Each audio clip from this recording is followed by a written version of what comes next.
Rabbits have to have fresh fruit and vegetables. Not actually true. If anything, this is actually extremely dangerous. What we see consistently is the pet groups are constantly having GI stasis issues and bloat issues and all kinds of problems. And what we're noticing that they're doing is they're going on the internet and saying, oh, they can have strawberries and bananas and fresh grass and all these things and spinach and cabbage, and then they give it to their rabbit as soon as they get it home. Without doing transition, with all of those things I just listed, technically, yes, they can have them in extremely small dosage as treats. Yard plants the rabbits can have if you introduce them properly, which means extremely small amounts introduced slowly over the course of 1 to 2 weeks. This allows their stomachs to adjust to the new plant and to the new wetness, and so that their gut flora can handle digesting it. And when I mean slowly and a little bit, I mean very slowly and very little. And the other caveat, I happen to be living in an area that does not have an issue with RHVD2, which is the rabbit hemorrhagic disease. Because of that, it's reasonably safe for me to pick stuff straight out of the yard and then be able to handle them small amounts. But if you are in an area, and check it first, that has this problem, that has RHVD2, do not feed them stuff directly from the ground and around your property. If you're going to feed them hay, hay is supposed to sit in your barn for at least 90 days before you give it to any rabbits, because it can actually be carried on the hay. So that's why, also earlier with why they only really need pellets.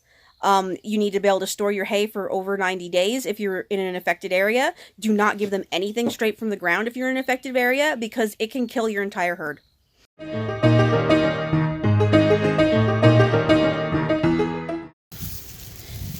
Grass. Regular yard grass. They can have this. But when I give this to them, when we're starting them out, they're getting like this much on the first day. They're getting like this much on the second day. And eventually we kind of work them up to about a handful. This, they can have. This is burdock. And I'll do a video later explaining the 2 types of thistle plants that they can and can't have. Burdock is okay. They can have this. But again, very small amounts. Like what I showed you earlier. When they first get introduced, they're getting like this much. That's it. And then eventually, after a couple weeks of it, I'll throw a whole leaf in there. But initially, very small amounts. This is an apple tree. They can chew on apple branches, so you can actually give them, decent size apple twigs, and they can eat the apple. But again, very small doses on introduction, and then very gradually work them up to it. Also safe, again, we start very small. Very small. Clover. I believe this is red clover. Red clover actually aids in milk production and can increase it, but clover's okay. Also okay, dandelions. The entire plant is edible. The flowers, the stems, and the leaves. And these are also human edible. You can totally eat these yourself. And yeah, dandelion, again, just start them off slow and work them up, and they can have these.